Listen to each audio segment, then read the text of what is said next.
Hey guys, what is up? It is me, Pagey here, once again with another video on Arrow Season 5. So this is going to be my trailer breakdown for Episode 3 of Arrow Season 5, which is otherwise entitled A Matter of Trust. But before we get into anything, let's actually watch the trailer. A Stardust dealer was killed last night by a vigilante. Reports of my death have been greatly exaggerated. What happened? Physiology changed. Enhanced strength, and I don't think he can feel pain. If Sampson is building an army, then I'm gonna need mine. Suit out! Oh, is that just your thing? So that was probably the most action-packed promo from Arrow Season 5 in regards to a promo for just a single episode, not the whole season in general. Now, as we always do, let's go through the trailer, break it down, and point out all the major talking points. Before we do that though, if you want to leave a like on the video, it'd be very much appreciated. Leave any comments in the comment section below on what you're looking forward to most from this episode, and subscribe if you are new. We start off the trailer by meeting Derick Sampson, who is played by the former wrestler Cody Rhodes. Now, he was referred to early on as a Stardust dealer, which is an Easter egg in itself, as Stardust was actually his stage name when he was on the WWE. And if you didn't know, Stephen Amell actually took on Stardust in, I think it was SummerSlam, I think.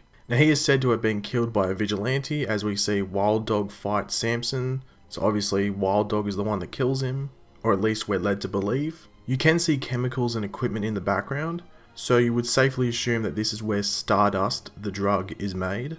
This is when Sampson falls in this vat of liquid. It's hard to tell this is what would kill him, or whether it is something else that Wild Dog did. So maybe Sampson actually might get out of that liquid and then Wild Dog might do something else. Maybe someone else comes and kills him after, and Wild Dog is led to believe that he was the one that killed him the whole time. We get a voiceover from Sampson as he says, "Reports of my death have been greatly exaggerated," which is followed by him waking up in hospital with his veins popping out. So he is full on peaking on drugs here.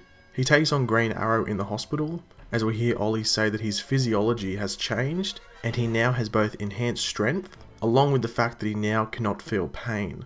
So what the hell is in that Stardust drug that is making Sampson turn into this? We do see Sampson here, and it does look like Green Arrow did hit him with something across the chest, as we can see blood on his chest and it looks like a big cut. But as it is said before, he most likely did not feel whatever Green Arrow hit him with. It is said that Sampson is building an army to hit the streets, you would presume.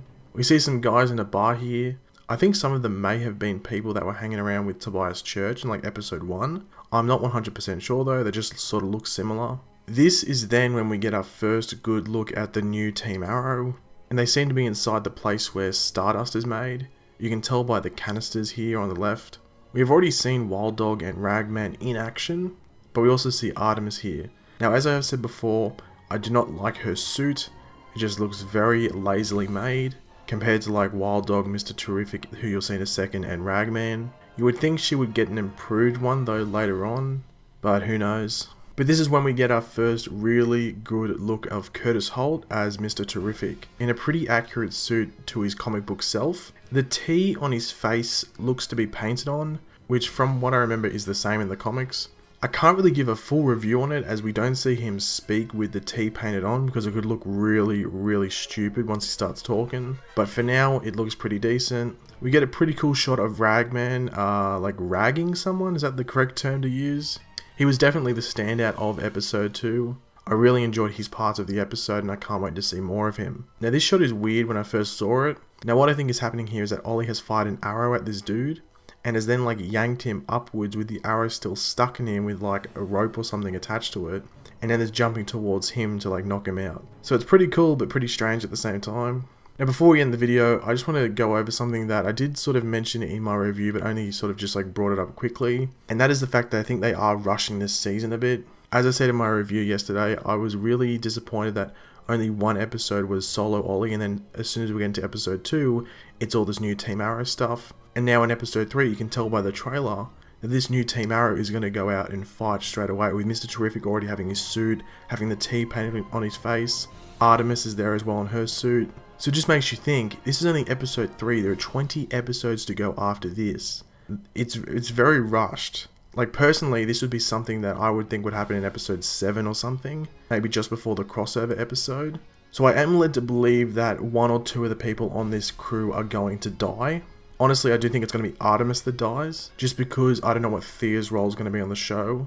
Like after this, I know she's doing the mayor, like the assistant to the mayor, assistant to Ollie and stuff like that. But when it gets down to it, how long can they keep doing that with her character? So it would not surprise me if Artemis dies, or maybe Wild Dog might die doing something else. And that's how this season progresses, because they do seem to be rushing it very, very fast. But let me know what you think in the comment section below. I don't think I'm alone on this by the whole rushing thing that they seem to be doing. But hopefully there's a reason to it, because hopefully it doesn't get to like episode 13 and the story gets really, really dry.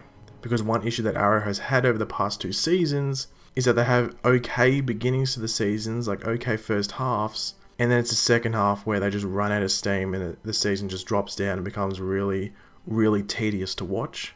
But I don't know, I might be on my own, I don't know if I am, but let me know what you think in the comment section below. But thanks for watching guys. If you did enjoy the video, make sure to leave a like on it. As I said before, leave any comments with what you think about them, like maybe rushing it too much. And also leave any comments with what you're looking forward to most from this episode. And subscribe if you are new. I'll catch you later guys, and goodbye.